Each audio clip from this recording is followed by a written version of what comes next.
Welcome to Birds Play Sports, where we weekly cover Ravens and Orioles news. We're your hosts, TJ and Jared. And in this video, we're going to just be doing, a bye week, just sort of season assessment, just state of the season so far. I just wanted to say I apologize on my behalf because, we did, mean to do this video a lot earlier, but, I just got, caught up in some school and work things. So just wanted to put that out there. I apologize for you guys, but we're here now. We're in the video, and to get started, we're 1-5 going into the bye. Ending off the first half of the season on 4-game losing streak. And definitely something that we didn't expect as Ravens fans going into this season, and definitely another huge hole that we've dug ourselves into. And I would say that just from my point of view and my assessment so far, I don't even feel excited moving forward, and I say this because even when we were healthy, the problems that we had were glaring, and me and you talked about this off screen, you know, and I'll let you explain more about it, in your half of the segment, but you talked about how in the off season there still was the, inefficiency or just, unaddressing needs on the team. We drafted Malachi Starks, but he hasn't really performed that well, and we'll give him the grace and the benefit of the doubt because he's a rookie. But at the same time, we've also had the glaring need of, a better pass rush, a better on line play. And, when you look at, who we could have had in this draft, and not only in the past, it raises a lot of questions moving forward. How serious are we going to be about addressing these issues? You know, we're not like, I hate to say it, but we're not like how the Bills are. We're not like how the Patriots are so far. We're not like how the Colts are. We're not even like how the Seahawks or 49ers are, where they can actually try to trade for pieces. We're on the verge of being sellers.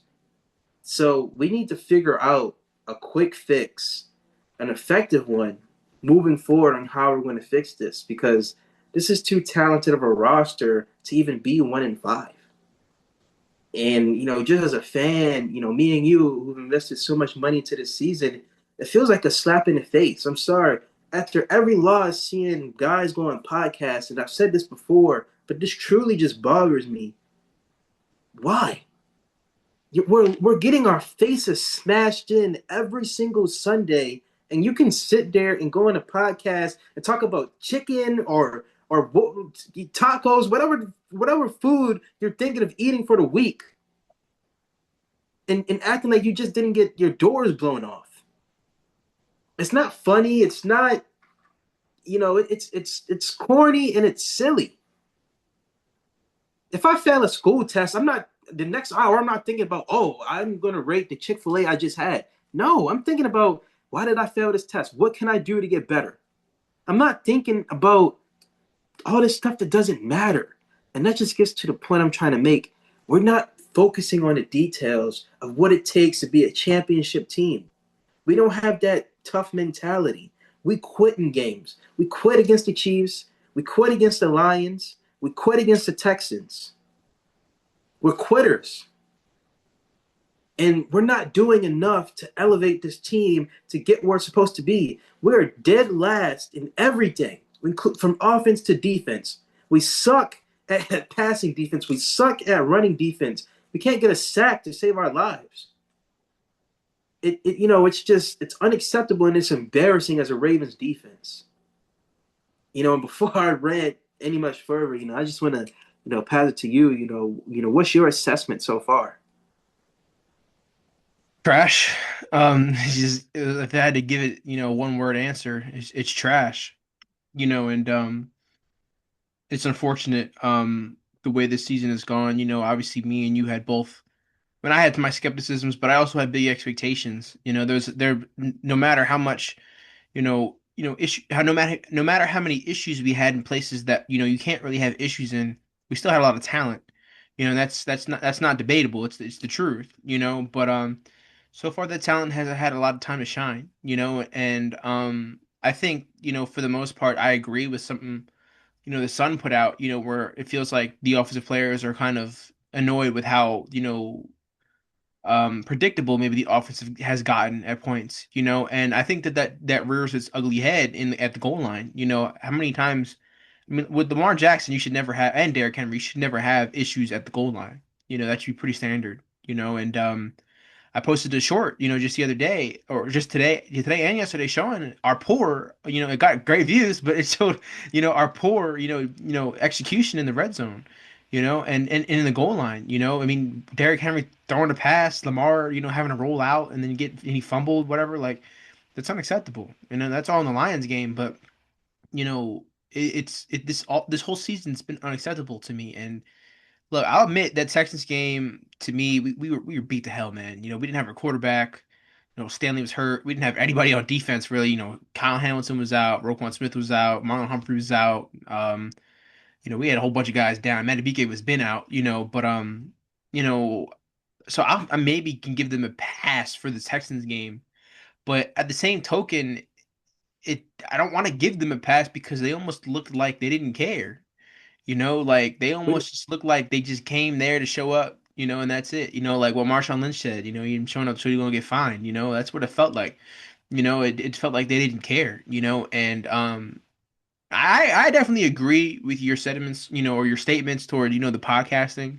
I'm not as big of a stickler for that. I mean, it can bother me, but like it's not like, to give you a different perspective, it's not like they're doing it, like during practice. Like I can see they're doing it during practice, but like I'll say like for the most part, like Marlon's tweet though about like the Glizzy adventure, whatever, like the 50 states, 50 Glizzies, like what, what do you want? Like we get digged down every week. You think you'd have enough glizzy by now, like of how, like, and then he had the nerve to show up with an illness, on the injury report, like, like what are you doing, bro? But that to me, that kind of stuff to me is tone deaf. I kind of like Kyle Van Noy's, podcast a little bit more than Marlon, just because like I feel like Kyle Van Noy delves a little bit more into the season and in the games than Marlon does. Like, but at the same time, I guess like it's their free time. I mean, I don't know how to assess that because like I'm not a football player. I've never been a football player. I don't know like what free time looks like for them. Maybe that's just how they want to spend their free time. And I would assume they have their own editors and stuff. Like so all they gotta do is just film and then just pass it on their editor and that's it. So maybe that's only like 30 minutes of their time. I don't know. But like there are a few things I feel tone deaf about it at points. Like with like I said with Marlon's tweet or whatever. I'm really off Marlon to be honest. He's had a really shitty season so far. I think a lot of it has to do with injuries, but like he's also getting a little bit older and whatnot. So I don't I'm iffy on Marlon. He can get on my nerves, but like when he's good though, when he's on and when he's good, it's real good. It's not like it's just like it's all right. Like it's really good. Like so I'm just glad it's only like really a handful of players. I think it's only him and Kyle Van Noy that have it. I kind of didn't like the people who were coming at Kyle Van Noy when he made the video with his wife. Like I felt like that was kind of shallow. Like I mean he's making a video with his wife. Like come on, like it's not like he's doing anything crazy. But like I don't know. Marlon is the one that gets under my skin a little bit. But to go back on topic, I want to see something different. The second half of the season, it felt like they were rolling out a lot of same things, throughout the season, and for whatever reason, the Ravens take thousands of years to adjust to things, and adapt to things. But like, you know, I'm mad that we had to be 1-5 to be like, all right, we gotta make some changes now. Like, I think it should happen after 1-3. It really should happen after 1-2. In fact, it should have happened after 0-1. In all Yeah. seriousness, because that to me that loss still hangs over our heads no matter what happens this year. Because if you win that game the way you win it, I think the season's different. In my opinion, I don't think we're 1-5. I just don't. Like I just think that there's because now you're thinking about it. Now we go 2-0, and right now we're only if we do wind up getting the losses or whatever, we're only 2-4. We're not 1-5. 2-4 to me is drastically different than 1-5. You're putting yourself in a position to be like, all right, there's 11 games left. We gotta win at least 10 of these. You know, like you can't lose two more games and expect to make the postseason at this point. You're not gonna make it at 10-7. I mean, you might as a 7 seed, but where are you going? You going to Buffalo? You're going to Arrowhead. You're not going. You're not hosting a game. You're not. You're not coming here. No, we're not doing that. We're going to these places where we can't win. And maybe it's a good thing. Maybe it'll offer them some adversity, but the Ravens don't know what to deal with adversity. They're not a team that's very adversity driven. Like they want to be in front. Like I saw someone complaining that Lamar Jackson doesn't have a lot of game winning drives. It's because he doesn't need to have game winning drives.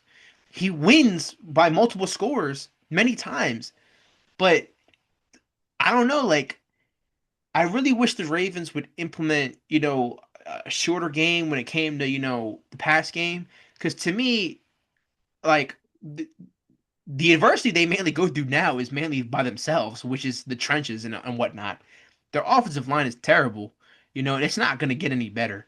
I mean, Falele showed growth last year, and I don't know where that went. He seems to be flopping around there like a fish. Like he loves to be on the ground more than being upright. There's time where he's blocking nobody. Voorhees I think has gotten a teeny bit better, but he's still not great. Rosengarten seems like he's just taking a step back. Stanley now is on and off with injuries. Like, I'm not excited either, And to me, if Lamar's playing on Sunday and he's playing not fully healthy, which, first of all, don't. If you're not fully healthy, don't play. I'm not interested in watching Lamar get really hurt because then I'm going to come on here and scream and yell again because at Eric DeCosta, even though you don't watch these, or I'm gonna scream and yell at him and John Harbaugh. I'm saying, why aren't we investing in the offensive line? We're here because of you. We're not here because Lamar sucks. We're not here because Lamar holds on to the ball too long. We're here because you can't invest in the trenches. So if you're not ready, Lamar, which you're not watching this, but if you somehow are, if you're not ready, then don't play. I don't care about the season at this point. If we lose, we lose. It's like whatever. Just don't get hurt because now we're threatening next year. What if he, God forbid, I don't even want to say what I'm thinking right now about injury wise, but don't get even more injured. Especially we got to play 2 games this week. Let's not forget that we got to play 2 games this week. If you're not ready to go in that Bears game, don't play. If you're not ready to go in that Dolphins game, don't play. If we go 1-7, well, like I mean, you guys put yourselves in this position to be 1-7. Lamar ain't put you here. Lamar would have put you at least 3-3. At least 3-3. We would have beat the Texans where we had Lamar. We would have definitely beat the Rams. We had Lamar. Like, so maybe not the Texans. I don't know about the Texans game. I'm not sure, but definitely the Rams game we would have won. So don't get any more injured. But I really just want to see changes because we already know they're not firing nobody. They're not going to fire nobody. Munga's not going anywhere. Harbaugh's not going anywhere. Zach Orr's not going anywhere. George Warhol not going anywhere. Any of these guys, the defensive line coach, they're not going anywhere, and they probably won't go anywhere after the season. So, with that being said, a lot of these guys who've been coaches, they've been coaches for a while. Please just coach your ass off. Please, like, be honest about shit. We need to stop being honest about this team. Stop going up there lying, saying that things look good. They don't look good. Don't look good. They don't look good. Stop lying to us. We're not dumb. Stop treating us like we're fucking stupid. I'm serious. I'm tired of it. I'm getting sick of seeing Beer Belly Warhawk going up there saying that, Falele and Voorhees and Rosegarden are showing progression. Are you laughing about it? You wonder, what are we looking at? Like, genuinely, what are we looking at? Genuinely, like, I really want to know. Like, I don't. What are we seeing? Losing to Anthony Weaver, another one. That was a big loss. People like to talk about McDonald and all that. Losing to Anthony Weaver is a big loss because the guy we replaced him with, he can't develop the line to save his shit. Defensive line. Defensive line. So, stop going up there in the podium and lying. Be honest with each other. Be honest with us and be honest with the whole team. If we want to win the Super Bowl, we have to be honest with what the team looks like right now. It's shit. It looks like shit. It's playing like shit. And the record shows that you've been playing like shit. So please, please be honest with us. I'm getting sick and tired of Harbaugh treating like we're some Make-A-Wish kids, freaking like that. We don't understand football like that. Like, stop. Me, you have watched football our whole lives. We may not know the X and O's, we may not know the playbook, but we know well enough to know when people aren't performing at the standard. So please, people who haven't watched football that long can tell Falele sucks and Voorhees sucks. Like stop. So and stop and look, with the defensive line, we just picked up Carl Lawson. I mean, like, we need help. We need bodies at that point. We need bodies. We don't got Tavius Robinson now. We just need bodies at this point. So I ain't gonna be too mad about who they bring in because I mean might as well just throw shit at the wall and see what sticks. But I'll say if Lamar comes back and we win on Sunday and Thursday, it's go time from there. Yep. And what I mean is trade for Zeitler, get a pass rusher. Yeah. And, just to add to that, we should have never let Zeitler go in the first place. I don't even know why we let him go, but now would be the right time to bring him back. He can help guys like Baalele and Voorhees also develop, just his veteran, savviness and also leadership skills. He can really be in that O-line room and help them be better moving forward, because, he's getting old. His career, might be ending soon. So, just having his presence will do a lot. But I want to see us go out and try to get guys like Jalen Phillips, or maybe, people say Dexter Lawrence, but the Giants look a little bit more competitive now, so I don't think they're going to trade him. So, Crosby or yeah, we're not getting Simmons. I'd yeah, love to get either of them. I'd love to get all of them personally. Like, it's some of the greatest defensive line of all time, but that's not happening. yeah, and we're signing, not to sound disrespectful or anything, but we're signing these international players, from Africa to our practice squad, and I'm gonna just say this, right? That's not going to help anything. These guys, one of the guys that we signed hasn't even played football before. So it's just like, okay, you're signing these guys based off of potential. We need to sign guys based off of results. And, what do you expect a guy who hasn't played football before to do on the practice squad field, on the training camp field, let alone the actual football field? Is he going to sack Caleb Williams? Is he going to sack Tua or Quinn Ewers? He's not going to be able to do that, especially at game speed. So I don't understand what we're doing. Again, we're approaching it very cheap. I mean, the way that the team is playing right now, you can't be cheap. You got to be all in or you're not in. And that's the thing that I don't understand. Are we all in on trying to turn the season around? Or are we having one foot in the door and one foot out and trying to hoard all of these draft picks that you're not even hitting on? Yep. So, we need to figure out, like I said in the beginning of this video, we need to figure out an efficient solution to really just one problem in the Also past. an identity. Yes. The Ravens have a lack of identity. They don't want to be ferocious on defense, but sometimes they are, sometimes they're not. The Ravens, like, sometimes they can drive the ball on the field, sometimes they can't. Like, what do you want to be the rest of the year? We can't. It feels like for the last few seasons, we've kind of been confused about what our identity wants to be. Do we want to run the ball? Do we want to throw the ball? Especially under Monken. Look, Monken's brought a lot of success, but it's also brought a lot of confusion, in my opinion, of what we want to be. I think we're limited in what we want to be as well, with our offensive line being very poor, but they need to figure out what they need to be. Like, to me, I'm gonna be real. I keep saying it. With our receiving or with our receivers, and even with our tight ends, mainly likely, but I want to see a screen game more. I mean, that also has, the opportunity, that also asks for our guys to block, so, but a screen game or a short game, let me see some slants, man. Let me see some curl routes, some bubble routes, let me see some screen, like, let me see something. Because if I have to see Lamar get sacked 1,000 times because Falele's think about, some kangaroos or something like that, then I don't want to watch that. I'm not interested in watching that. It's trash. I mean, me and you probably going to one more game and that's it. We already kind of accepted that we're probably not going to the postseason. So we're going to one more game. That's probably it. But like, please, like, figure out what you want to be so that you know what you are going into next year. But that was the Bills' problem. They didn't know what they wanted to be, and they finally figured it out. And look how much success they've had since then. I mean, now they're kind of, in muddy waters now, right now, but like they'll probably figure themselves out. Like the Chiefs have finally figured themselves out. And what's crazy is they've won championships while trying to figure themselves out. But in the playoffs, they know what they need to be and they know who they have to be. You could talk about the refs and everything, and I think that they definitely get benefit from because I mean the NFL is going to go where the money's going to go, no matter what. I don't think that NFL is rigged or with a script, but I think that it knows where the money is, and that's where the money is right now. Is on the dynasties, on the Chiefs, and all that. But outside of that, they're very well coached, and they play the game the way they know how to play the game, and that's efficient. They know how to get the ball down the field. They know how to put points up on the board. On the board, teams go for them fourth down in the postseason in like the first quarter because they know Patrick Mahomes can put up points. So they know what they need to be. The other teams fear playing them, including us and the Bills and all these teams.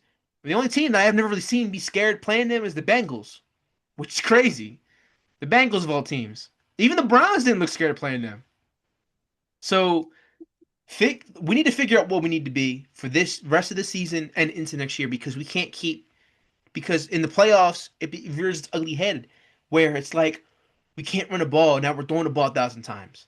No, stick to what you are. Which I mean, really, we need to be a running team, but in the pass game, we need to be like short routes here and there, screens, all that stuff. I want to see that. Zay's nasty with the screens.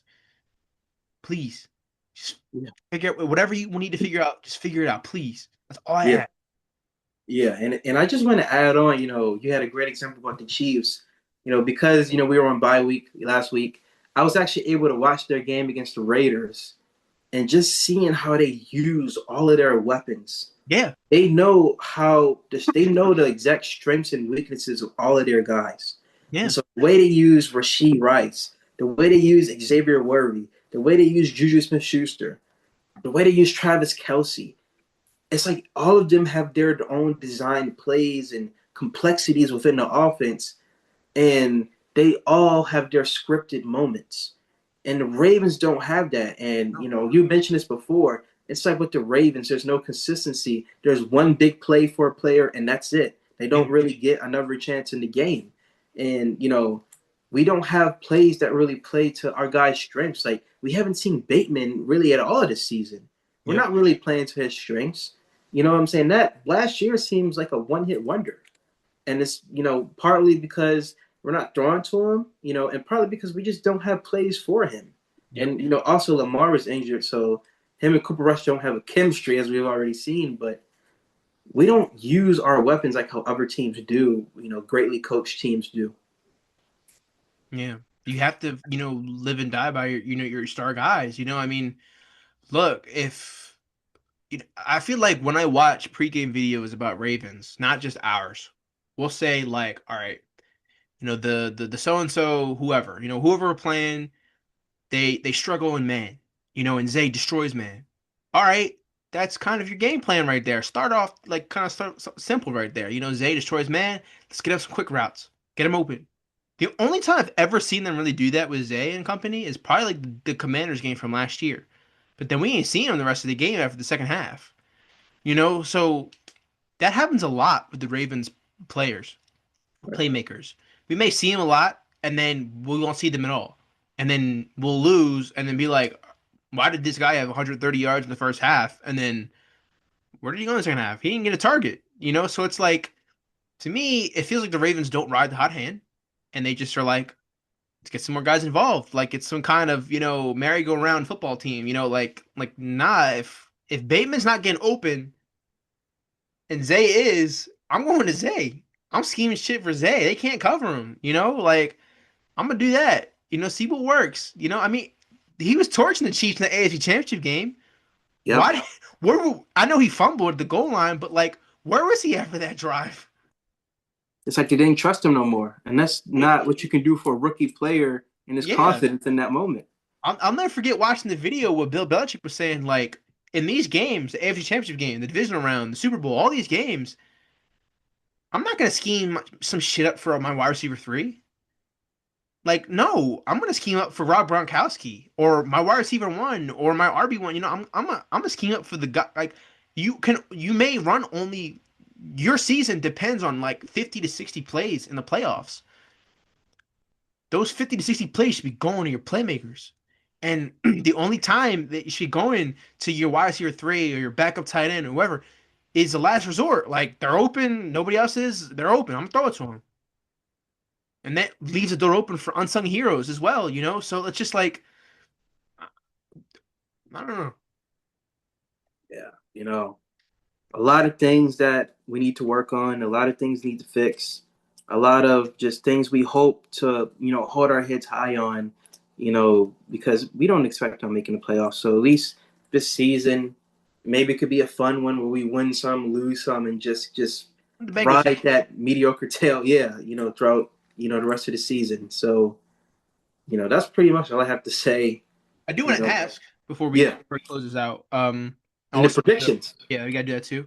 Um, can you think of anything like positive? Like I know we were kind of really negative in this video, but like, can you think of anything positive to go at the rest of the season, these next 11 weeks or 10 weeks or whatever it is? Well, a big positive is that Lamar is coming back, and Yeah, we're going to get healthy. But I would say, I mentioned this in the Rams game. I feel like that game for Derrick Henry last week, really getting him going was really a positive because you talked about before how we need to find an identity on offense. Last year that was our identity, running the ball with Derrick Henry. Kind of creating that sort of mismatch with him and Lamar in the backfield. We need to get back to that, because teams, need to. That really is a dangerous type of dilemma for teams. They don't know who's going to get the ball, hmm and I feel like moving forward, we need to really implement that in the red zone. Like you said, there should be no problem having Lamar and Derrick Henry in the red zone. We need to stop doing this cute stuff, this RB throws and these, tosses or whatever. Just run the damn ball at their yeah, throats 4 times in a row, however many times it takes to get a touchdown. It's all it takes. yeah, So I would say, that's a positive. We're getting healthy again, and Derrick Henry, leaving on a high note before the season. yeah, I mean, before the bye week. I'm sorry, not the season. yeah. No, I definitely get you. I say positives to me, like you said, Lamar coming back, Ricard coming back. Oh yeah, That might mask a lot of problems in the offensive line if he doesn't, snap his Achilles. Um, I'll say maybe the trade deadline's coming up, so maybe they make a move. Maybe the defense continues to progress forward. They looked better in the Rams game, so maybe they'll look even better in the Bears game. So maybe they'll discover an identity. I don't know how, but they talked about different pressure simulations or whatever. So hopefully we can see some pressure from for once. Um, but that's about it, man. I mean, our schedule's favorable, yeah, so maybe they can win 8 out of 11, but that might not be good enough. yeah. We'll definitely see, and hopefully they do. But All right, well, let's get into the predictions. let's Predictions. go. How is this? So anyways, you see my screen? Yes, sir. All right, so I'll let you go first. So, for the Bengals and Jets, well, I'm surprised it didn't have the Thursday night game first, like on the far left, like how it did before. Oh, it's because it's an interleague matchup. Oh, okay. All right. So, for the Bengals and Jets, I'm gonna go with the Bengals. That could be a 50-50 matchup. I'm gonna go with the Patriots on this one. I'm gonna go with the Colts. Wait, Going to go with this is also a 50-50 matchup, but I think the Chargers win this one. okay. Yeah. I think the 49ers beat the Texans. It would be funny if the Panthers beat the Bills. I think the Bills win, get Yeah. back on track. Young got Bryce Young. Oh yeah, they don't. Okay, wow. So this is gonna be running the ball game. I feel like the Falcons win. I say the Ravens win. Which is a spoiler, but you know what the hell? Oh, Get it over here. I don't be looking at anything weird, guys. I promise. I think the Cowboys win this one. I'm gonna take the Steelers. No. The Packers. I'm sorry. Chiefs definitely winning that game. Take the Eagles. and the Bucks. The Bucks. All right. So where would that put us? Still 2-5. So all right. So let me reset it so that I can do it. Wow. Reset it. All right. So this just wants to be a dick. Wait, hold on. This is the week before. Anyways, so my prediction, I have Bengals winning, and I think the Jets go on 17. If we are their only win, it might get nasty on this channel. Okay, let me get back on track. Patriots, I think Patriots win, Colts win. I'll come back to that one. I'm not sure. I know Texans fucking suck. Um, Bills, yeah. Falcons, yeah. I'll come back to that one. Um, Cowboys, Broncos. I think the Broncos squeak out a crazy win. They're gonna win. Have you seen all their wins have been by 27 points? Wow, for real? Not even playing. Every single one of their they have 4 wins. They scored 27 points in every one of those games. The Packers? Wow. Yeah, I think. Well, they don't got Jaden, so they're gonna get messed up. I think the Eagles win. I think the Buccaneers win. So let me get what are the games? So I think Chargers got a good defense. I mean, the Vikings. I'm gonna go Vikings. I'm gonna go upset here, and then I'm gonna go Bears. 1-7. I mean, 1-6. Wow. So last week, I forgot to mention last week, you went exactly 10-5. So good week. And I went 10-5. So that's 3 or 4 straight weeks in a row for me doing pretty good. So I'm on a 4-game or 4-week good stretch. So anyway, you can close out the video. Yeah, so we're both on a good stretch here, with our predictions. Hopefully, we win another good week here. We don't want no 6-11s or anything like that. But that's all we got for you guys in this video. Just a quick, assessment of the first half of the season. As we move into the second half, hopefully we can make some magic happen. But we're just gonna have to see what the Ravens give us this upcoming Sunday. But that's what we got for you guys today. Also, shout out to Jared. He's really been grinding when it comes to our shorts. We've had like a massive viewing, uprising, whatever you want to call it, with our YouTube shorts. So just give a shout out to him. Show some love in the comments. Each short has had like 2K plus. Like the numbers are so crazy. One now is 6.5. 6.5K. We even have one that's like what, 20K. It's going nuts right now. So shout out to Jared for working hard on that. Also shout out to him for just updating our logos. When the logo that you see on the screen right now, he made that. So also show some love in the comment down below, for that. My bad, man. I'm taking your shine away here, but just show some love to Jared down in the comments. He's really been grinding, working hard. So we all appreciate him for that. And also check out our social medias, our Instagram, our TikTok, and our Twitter.